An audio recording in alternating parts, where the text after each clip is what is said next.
शांति। 6 मार्च 2025 बाबा का साकार मुरली। मीठे बच्चे, जैसे तुम आत्माओं को यह शरीर रूपी सिंहासन मिला है, ऐसे बाप भी इस दादा के सिंहासन पर विराजमान है। उन्हें अपना सिंहासन नहीं। प्रश्न: जिन बच्चों को ईश्वरीय संतान की स्मृति रहती है, उनकी निशानी क्या होगी?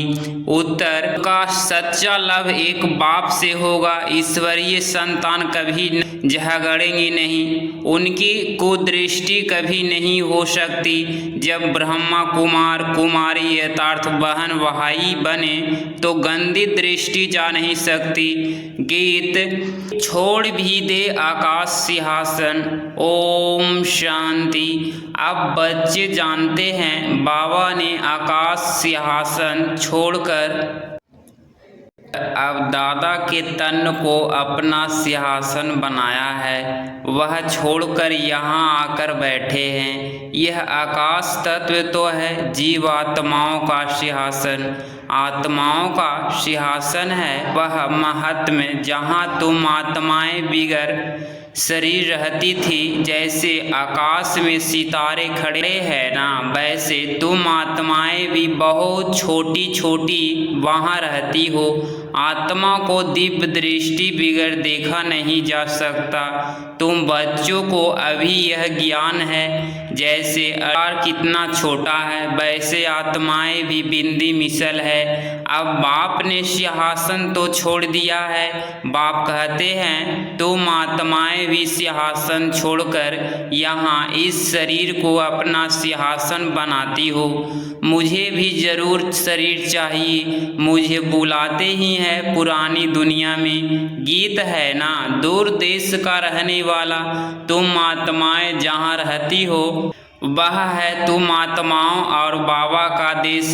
फिर तुम स्वर्ग में जाते हो, जिसकी बाबा स्थापना कराते हैं। बाप खुद उस स्वर्ग में नहीं आते, खुद तो वाणी से परे वानप्रस्थ में जाकर रहते हैं। स्वर्ग में उनकी दरकार नहीं, वह तो दुख सुख से न्यारे है ना। तुम तो सुख में आते हो तो दुख में भी आते हो। अभी तुम जानते हो, हम ब्रह्मा कुमार कुमारियाँ बहन भाई हैं। दो में कुदृष्टि का ख्याल भी नहीं आना चाहिए। यहाँ तो तुम बाप के सम्मुख बैठे हो, आपस में बहन भाई हो। पवित्र रहने की युक्ति देखो कैसी है। यह बातें कोई शास्त्रों में नहीं है। सभी का बाबा एक है तो सभी बच्चे हो गए ना। बच्चों को आपस में लड़ना झगड़ना भी नहीं चाहिए। इस समय तुम जानते हो, हम ईश्वरीय संतान हैं। पहले आसुरी संतान थे, फिर अब संगम पर ईश्वरीय संतान बने हैं। फिर सतयुग में देवी सनातन होंगे। वह चक्र का बच्चों को मालूम पड़ा है। तुम ब्रह्मा कुमार कुमारियाँ हो, फिर कभी कुदृष्टि जाएगी नहीं। सतयुग में कुदृष्टि होती नहीं, कुदृष्टि रावण राज्य में होती है। तुम बच्चों को सिवाय एक बाप के और कोई भी की याद नहीं रहनी चाहिए। सबसे जास्ती एक बाप से लब हो जाए। मेरा तो एक शिव बाबा, दूसरा ना कोई। बाप कहते हैं, बच्चे अभी तुमको शिवालय में चलना है। शिव बाबा स्वर्ग की स्थापना कर रहे हैं। आधा कल्प रावण राज्य चला, जिससे दुर्गति को पाया है। रावण क्या है, उसको जलाते क्यों है, यह भी कोई नहीं जानते। शिव बाबा को भी नहीं जानते। जैसे देवियों को सजा करके पूजा करके डुबोते हैं, शिव बाबा का भी मिट्टी का लिंग बनाए पूजा आदि कर फिर मिट्टी में मिला देते हैं। वैसे रावण को भी बनाकर फिर जला देते हैं। समझते कुछ भी नहीं, कहते भी हैं अभी रावण राज्य है, राम राज्य स्थापना होना है। गांधी भी राम राज्य चाहते थे, तो इसका मतलब रावण राज्य है ना। जो बच्चे इस रावण राज्य में काम चिता पर बैठ जल गए थे, बाप आकर फिर से उन पर ज्ञान वर्षा करते हैं। सबका कल्याण करते हैं। जैसे सूखी जमीन पर बरसात पड़ने से घास निकल आता है ना, तुम्हारे पर भी ज्ञान की वर्षा न होने से कितने कंगाल बन गए थे। अभी फिर ज्ञान वर्षा होती है जिससे तुम विश्व के मालिक बन जाएंगे। वह तुम बच्चे गृहस्थ व्यवहार में रहते हो, परंतु अंदर में बहुत खुशी रहनी चाहिए। जैसे कोई गरीब के बच्चे पढ़ते हैं तो पढ़ाई से बैरिस्टर आदि बन जाते हैं। वो भी बड़ों के साथ बैठते हैं, खाते पीते हैं। भीलने की बात भी शास्त्रों में है ना। तुम बच्चे जानते हो, जिन्होंने सबसे जास्ती भक्ति की है वही सबसे जास्ती ज्ञान आकर लेंगे। सबसे जास्ती शुरू से लेकर तो हमने भक्ति की है, फिर हमको ही बाबा स्वर्ग में पहले पहले भेज देते हैं। यह है ज्ञान युक्त यथार्थ बात।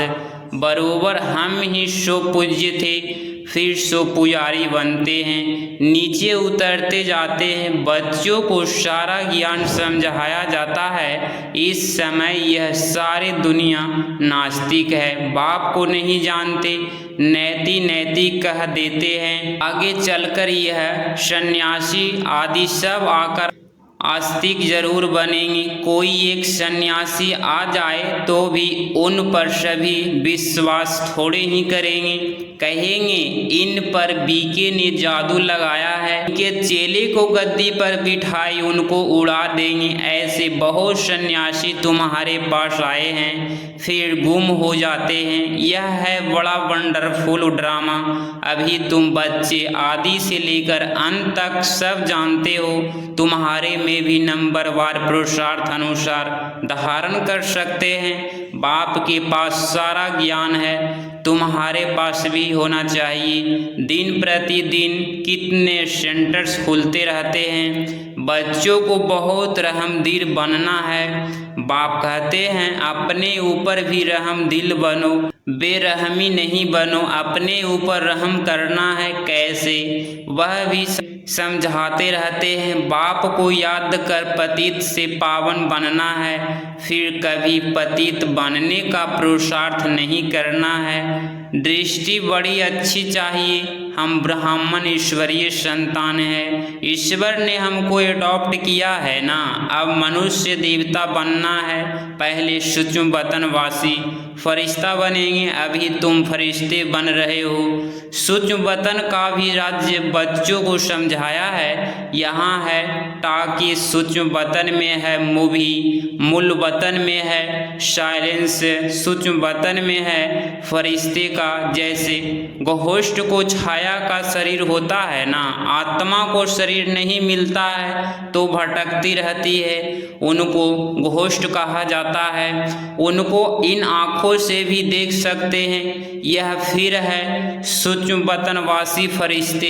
यह सब बातें बहुत समझने की है। मूल वतन, सूक्ष्म वतन, स्थूल वतन, इनका तुमको ज्ञान है। चलते फिरते बुद्धि में यह सारा ज्ञान रहना चाहिए। हम असुल मूल वतन के रहवासी हैं। अभी हम वहाँ जाएंगे। नया सूक्ष्म वतन, बाबा सूक्ष्म वतन इस समय ही रचते हैं। पहले सूक्ष्म फिर स्थूल चाहिए। अभी यह है संगम युग, इनको ईश्वरीय युग कहेंगे, उनको दैवी युग कहेंगे। तुम बच्चों को कितनी खुशी होनी चाहिए, कुदृष्टि जाती है फिर उच्च पद पा ना सके। अभी तुम ब्राह्मणिया हो ना, फिर घर जाने से भूल नहीं जाना चाहिए। तुम संग दोष में आकर भूल जाते हो। तुम हंस ईश्वरीय संतान हो। तुम्हारी किसी में भी आस्तिक रंग नहीं जानी चाहिए। अगर रंग जाती है तो कहेंगी मोह की बंदरी। तुम्हारा धंधा ही है सबको पावन बनाना। तुम हो विश्व को स्वर्ग बनाने वाले। वहाँ वह रावण की आसुरी संतान, कहाँ तुम ईश्वरीय संतान। तुम बच्चों को अपनी अवस्था एक रस बनाने के लिए सब कुछ देखते हुए जैसे कि देखते ही नहीं है, यह अभ्यास करना है। इसमें बुद्धि को एक रस रखना हिम्मत की बात है। परफेक्ट होने में मेहनत लगती है, संपूर्ण बनने में टाइम चाहिए। जब कर्मातीत अवस्था हो तब वह दृष्टि बैठे, तब तक कुछ न कुछ हिच होती रहेगी। इसमें बिल्कुल उपराम होना पड़ता है। लाइन क्लियर चाहिए। देखते हुए जैसे तुम देखते ही नहीं हो, ऐसे अभ्यास जिसका होगा वही उच्च पद पाएंगे। अभी वह अवस्था थोड़े ही है। सन्यासी तो इन बातों को समझते भी नहीं है। यहाँ तो बड़ी मेहनत लगती है। तुम जानते हो, हम भी इस पुरानी दुनिया का सन्यास कर बैठे हैं। बस हमको तो अब स्वीट साइलेंस होम में जाना है और कोई की बुद्धि में नहीं है जितना तुम्हारी बुद्धि में है। तुम ही जानते हो, वापिस जाना है। शिव भगवानुवाच भी है, यह पतित पावन रिवरेट गाइड है, कृष्ण कोई गाइड नहीं। इस समय तुम भी सबको रास्ता बताना चाहते हो, इसीलिए तुम्हारा नाम पांडव रखा है। तुम पांडवों की सेना है। अभी तुम दैही अभिमानी बने हो, जानते हो। अब वापिस जाना है, यह पुराना शरीर छोड़ना है। सर्प का मिसाल, ब्रह्मणी का मिसाल, यह सब है तुम्हारे इस समय के। तुम अभी प्रैक्टिकल में हो, वह तो यह धंधा कर न सके। तुम जानते हो कब्रिस्तान है, अब फिर परिस्तान बनना है। तुम ये सब दिन लक्की है। तुम बच्चे स्वेद लक्की हो। गुरुवार के दिन बच्चों को स्कूल में बिठाते हैं, यह रस्म चली आती है। तुमको अभी बृहस्पति पढ़ाते हैं। यह बृहस्पति की दशा तुम्हारी जन्म जन्मांतर चलती है। यह है बेहद की दशा। भक्ति मार्ग में हद की दशाएं चलती है। अभी है बेहद की दशा, तो पूरी रीति मेहनत करनी चाहिए। लक्ष्मी नारायण कोई एक तो नहीं है ना, उन्हें की तो डिनाइस्टी होगी ना, जरूर बहुत राज्य करते होंगे। लक्ष्मी नारायण की सूर्यवंशी डिनाइस्टी का राज्य चला है। यह बातें भी तुम्हारी बुद्धि में है। तुम बच्चों को यह भी साक्षात्कार हुआ है कि कैसे राज्य तिलक देते हैं। सूर्यवंशी फिर चंद्रवंशी को कैसे राज्य देते हैं। माँ बाप बच्चे का पांव कर राज्य तिलक देते हैं, राज्य भाग्य देते हैं। यह साक्षात्कार आदि सब ड्रामा में नूंद है। इसमें तुम बच्चों को मूझने की दरकार नहीं है। तुम बाप को याद करो, स्वदर्शन चक्रधारी बनो और दूसरों को भी बनाओ। तुम हो ब्रह्मा मुख वंशावली, स्वदर्शन चक्रधारी बच्चे। ब्राह्मण शास्त्रों में स्वदर्शन चक्र से कितनी ही साएं दिखाई है।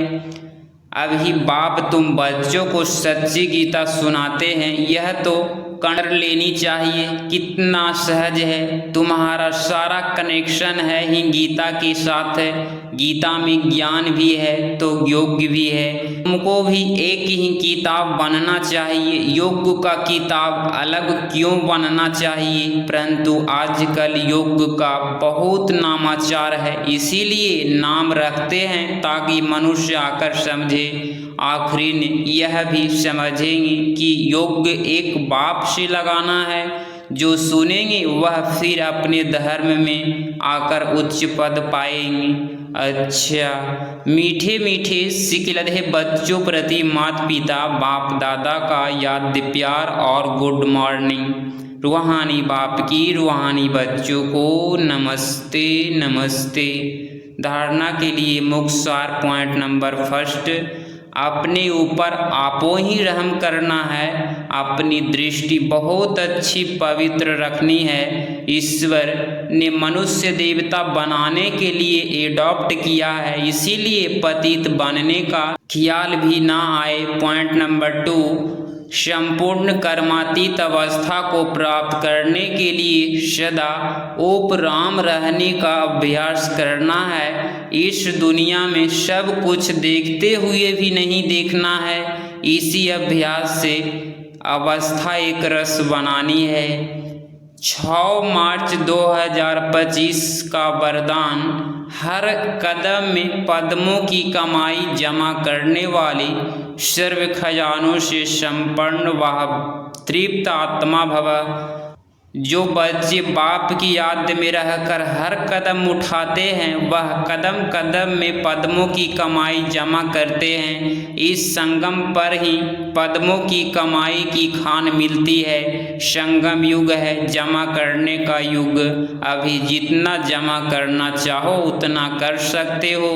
एक कदम यथार्थ एक सेकंड भी बिना जमा के न जाए, यथार्थ व्यर्थ न हो। सदा भंडारा भरपूर हो। अप्राप्त नहीं कोई वस्तु, ऐसे संस्कार हो।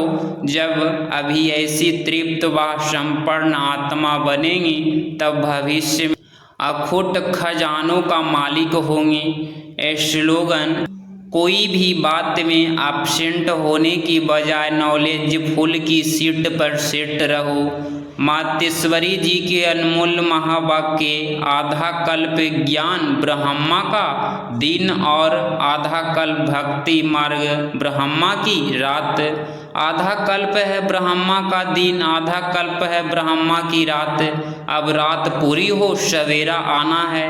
अब परमात्मा आकर अंधियारे की अंत कर सोझरे की आदि करता है। ज्ञान से है रोशनी, भक्ति से है अंधियारा।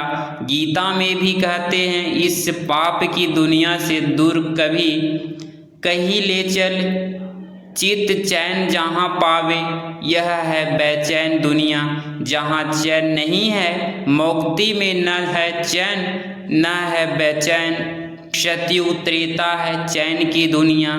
जिस सुख धाम को सभी याद करते हैं, तो अब तुम चैन की दुनिया में चल रहे हो। वहाँ कोई अपवित्र आत्मा जा नहीं सकती। वह अंत में धर्म राज्य के डंडे खाए कर्म बंधन से मुक्त हो शुद्ध संस्कार ले जाते हैं, क्योंकि वहाँ न अशुद्ध संस्कार होते न पाप होता है। जब आत्मा अपने असली बाप को भूल जाती है तो यह भूल भुलैया का अनादि खेल हार जीत का बना हुआ है। इसीलिए अपन इस सर्वशक्तिवान परमात्मा द्वारा शक्ति ले, विकारों के ऊपर विजय पहन 21 जन्म के लिए राज्य भाग ले। अच्छा, ओम शांति। व्यक्ति सारे सत्यता और सभ्यता रूपी कल्चर को अपनाओ।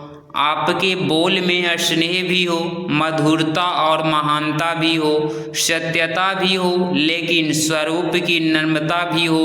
निर्भय होकर अथॉरिटी से बोलो, लेकिन बोल मर्यादा के अंदर हो। दोनों बातों का बैलेंस हो। जहाँ बैलेंस होता है वहाँ कमाल दिखाई देती है, और वह शब्द कड़े नहीं मीठे लगते हैं। तो अथॉरिटी और नम्रता दोनों के बैलेंस की कमाल दिखाओ। यही है बाप की प्रत्यक्षता का साधन। अगर इस चैनल पे आप डेली मुरली सुन रहे हैं तो चैनल को प्लीज़ सब्सक्राइब करें और प्यारा सा लाइक ज़रूर करें। मिलते हैं अगली मुरली क्लास में। ओम शांति।